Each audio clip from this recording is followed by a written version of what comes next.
Yes. Nagkakagulo ngayon dito sa may bahagi ng paanan ng Ayala Bridge. Ito ay dahil sa naatake na nito mga kabataang nakabalot ang mga muka. Ang mga pulis na hanggang sa ngayon ay natiling nakatakip lamang ng kanilang mga shield. Ito ay dahil sa nagpupumilit ito mga bata na makapasok gamit yung bakal.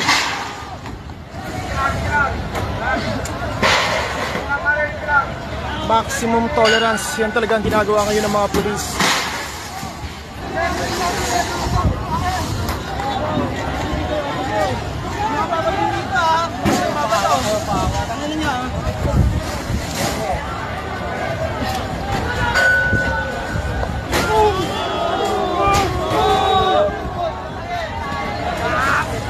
Naging marahas na itong mga kabataan sa harapan. Doy, may bato pa! Yung bakal na may bato sa dulo, pinalo na sa mga shield ng mga pulis na nagtatakip lamang at hindi gumagante. Kung maririnig yung mga lumalagatok na yan, ay pawang mga bakal, mga bato, mga sa bagay na inihahampas dito sa mga pulis, pati yung barrier na gamit nila. Ayan, ipinagsak na sa mga pulis, pinalo pa, pinalit pa. Oh my God! Ayan na! Ayan na, gumagamit na ng, atras na tayo gumagamit na ng fire hose. Ito mga bumbero na nasa likuran nito mga pulis. Ito ay kanto ng Romualdez at ng Ayala Boulevard kung saan nagkalat dito. Ito yung mga kanina pa tinawag ang atensyon natin na may nagsabi na bantayan itong mga kabataang ito nakaitim na t-shirt na may mga takip pang mukha, may mga suot pa yung iba na mga face mask na tila baga sasali sa isang palabas. At ito nagliliparan yung mga bato, may mga bote at iba pang matitigas na bagay. Yan ang ipinapaulad nila. Dito kasi sa may bahagi ng paanan ng Ayala Bridge at ng itong Romualdez ay may iniharang dito na isang container van. So dito nagkakamali, isang 20-footer container van ito at isang trailer ang nakabalagbag dito. Hindi sila pinapayagan. Ito mga pulis, hindi gumagalaw, nananatiling nakatakip lamang nung kanilang mga shield. Walang utos na sila ay kumilos sa kabila nung ginagawang patuloy na pagbato. Babalik tayo, lalapit tayo ng konti para makita lang itong nangyayari ngayon. Pag-atake, may sinugod na. Lalo na sinugod pa ng mga kabataan. Yung iba nasa ibabaw na ng container. Umatras na yung mga pulis dito sa kabilang bahagi. Itong Ayala Bridge, nagatrasan na sila sa tindi ng mga pampabato. Napaatas na inako, pinagjakan pa yung shield. Tinitindi na, mas tumindi pa. Harap-harapan ng binabato yung mga pulis. Harap-harapan ng binabato yung mga pulis na napaatas na ngayon. At lalo pang nanggigil itong mga kabataan.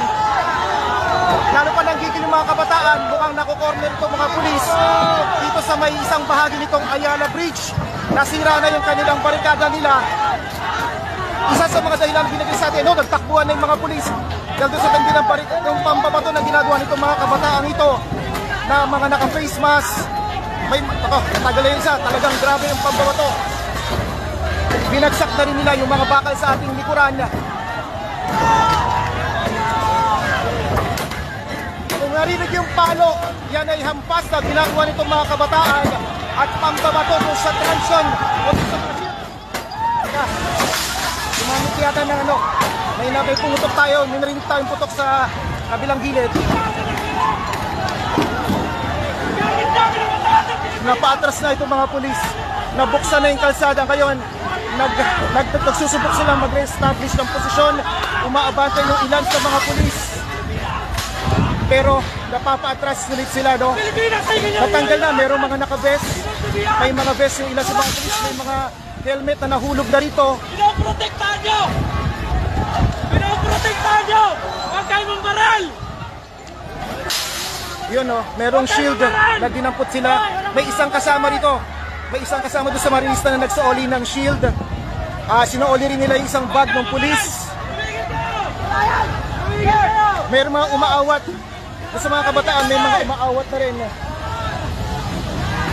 Medyo na nagkaroon ng konting pagtigil. May mga umaawat na dito sa mga kabataan na pawang mga lalaki. Pero may mga naghahagis pa rin ng mga bote.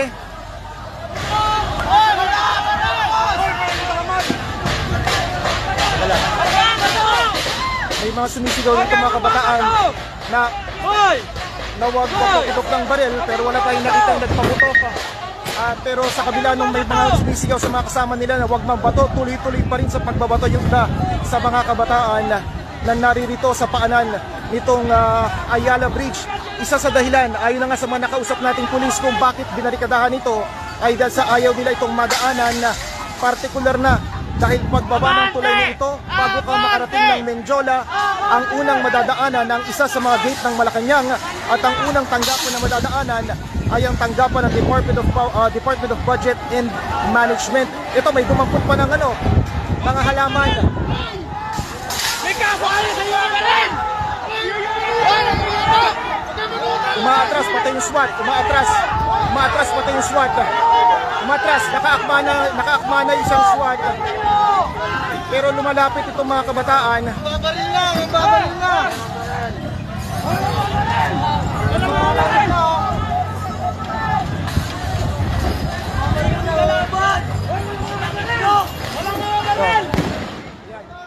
Mukhang yun. Kung hindi flashbang yung pinapuputok nila, ibig sabihin yun yung may ilaw na may usok, tear gas. Posibleng yan na yung Teka, ito, may isang isa sa mga nagre-rally. Nakalagay sa kanyang hawak-hawak, laban para sa karapatan, laban para sa hustisya. Kaya isa sa mga sinasabi natin, smoke bomb, may inihagit sa smoke bomb, galing doon sa mga kabataan. Bigyan niya kami ng mic! Bigyan niya kami ng mic! Yan, bato, naghagis na naman ng bato. Padaanin nila kami! Hindi lang natin sigurado kung menor de edad itong, mukhang menor de edad, napakaliit itong batang ito. Teka. Mukhang mga bata ito. Teka, subukan natin lumapit. Nonoy, ilang taong ka na? 15. 15 anyos? Taga saan ka? Ha? Taga saan? Bawal sabihin. Hindi, lugar, city. Bawal. Hindi mo naman babagitin kung saan eksakto eh. Bawal. Taga Maynila ka, taga Quezon City. Maynila. Maynila, okay sige, go. Ano Yan, ba? 15 anyos.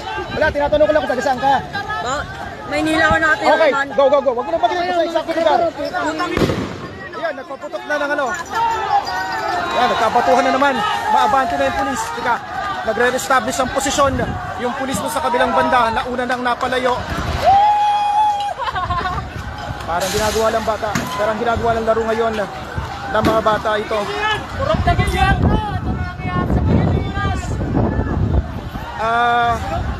Galing sa mga pulis yung narinig natin. Hindi lang natin sigurado kung yun ay tear gas. Ang problema lang, medyo may pagbugso ng hangin dito sa kinilalagyan natin. Kaya kung sakali mang magpapaputok ng maghahagis ang tear gas dito, ay kakalat talaga ito sa napakaraming mga tao. Ang sinasabi lang sa atin, pagkakatandaan natin sa ganyang klase ng mga bagay, flashbang, yan yung pag pinaputok mo, may bahagyang usok pero maliwanag yan at may ingay. So parang pan-distract, pang-disorient ng mga tao. Yan yung ginagamit kapag may mga ganito klase ng aktibidad para masira yung anumang aktibidad ng mga grupo. So teka, ito tinatabi na nila yung mga bakal.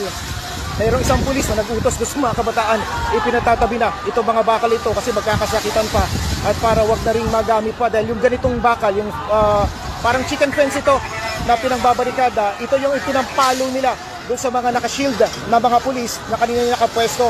Hindi gumagalaw itong mga naka-uniforming mga pulis na hindi bahagi ng CBN unit, nakamasid lamang sila at naghihintay ng mga susunod na utos mula sa kanilang pamunuan dito sa Manila Police District o kaya naman ay sa NCRPO. So ito mga bata, umabante na yung paramihan. May mga nakataas ang kamay na nagsasabing wag tigilan na yung pagpapuputok, pero umaabante sila. Teka, may mga nagbabato habang may nagsasabi na wag magbabato, meron pa rin mga nagbabato na mga kabataan. Samantalang itong mga pulis na nasa harapan natin hanggang sa ngayon, balot na balot lamang ng kanilang shield. Walang gumagawa, walang ginagawang aksyon hanggat walang utos sa kanila. Maliban na lamang doon sa naunang inilabas na maximum tolerance ang gagawin sa mga kabataan. Ayan. Yan, marinig nyo may sumisigaw ng wala-wala. Sinasabi nila, tigil, huwag magbabato, pero iba ang nangyayari. Habang may nagsasabing wag, meron pa rin nagliliparan. Kaya hindi ka pa pwede hindi ka pa pwedeng umabante. May mga pulis na umatras na. Atras na sila! Atras na! Nagsisimula ng umatras, nag-reposition itong mga pulis.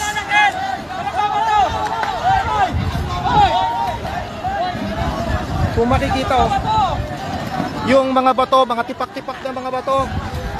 Ito, may mga nagbabato pa rin. Inaawat ng mga kasama nila pero hindi tumitigil. Itong ilan sa mga nagatrasa na mula sa pinakapaan ng tulay, umatras na sila, paiakyat, umatras sa mga nasa 10 metro itong mga miyembro ng pulisya kasama na itong mga tauhan ng Northern Police District at ng Manila Police District. Ang ginigit naman itong mga kabataan, sila ay papasukin o palusutin. Dahil marangal lang ano kay pulis! Yun ang sinisigaw ng isa. Ayaw daw nilang saktan yung mga polis, kaya dapat daw papasukin na lamang sila. Pero ito, tuloy-tuloy ang pangbabato. Tuloy-tuloy ang pagbato nito mga kabataan na ito na hindi natin alam kung anong grupo ang kinakaaniban. At batay na rin sa nakikita natin at pag-amin ng isang nakausap natin, menor de edad yung kasama sa nagsasagawa ngayon ng gulo at karahasan sa bahaging ito ng Ayala Bridge dito sa Maynila. Nagatrasa na ng tuluyan, umatras na ng tuluyan yung mga pulis. Doon na sila malapit sa itaas na bahagi nitong tulay. May mga kasama sila na humaharang na pero hindi pinapakinggan. 3 lalaki ito humaharang sa Besenyas na wag pero ayan, ginagawa talaga nilang parang laro lang. Dumadampot. Ayan,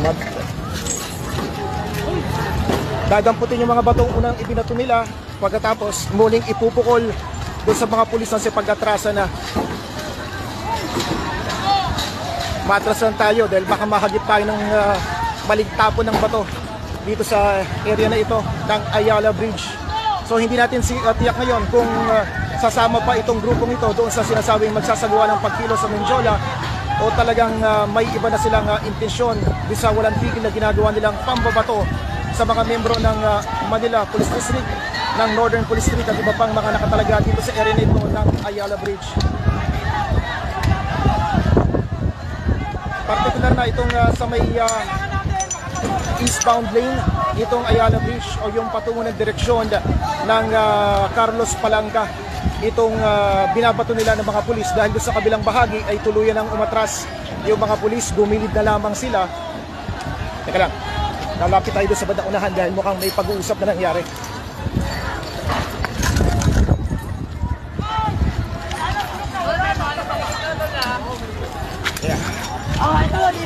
Ito, may nakapwesto rin dito sa gilid. Pero nasa gilid na. Mukhang, teka, may pag-uusap na nangyari. Ayan, pakinggan natin. Pero tinutukan nyo kami, sir.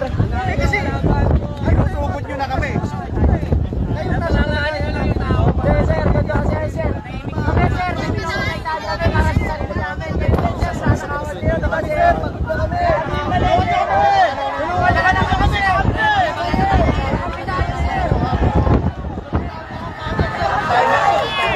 Sabay-sabay na nagsasalita na itong mga kabataan na ito at pinapatras na sila ng mga pulis.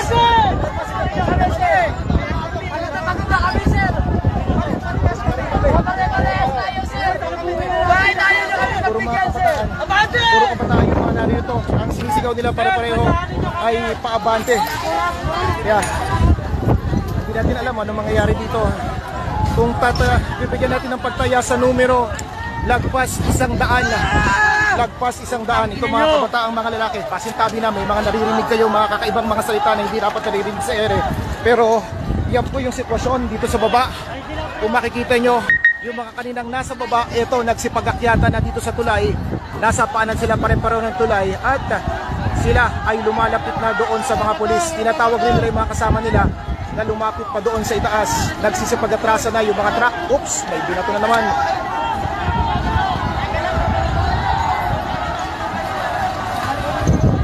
Sa mga kapuso po natin bukod po sa radyo, tayo po ay naka-live din sa social media account ng Super Radio DCWD para makita po itong nangyayari ngayon dito sa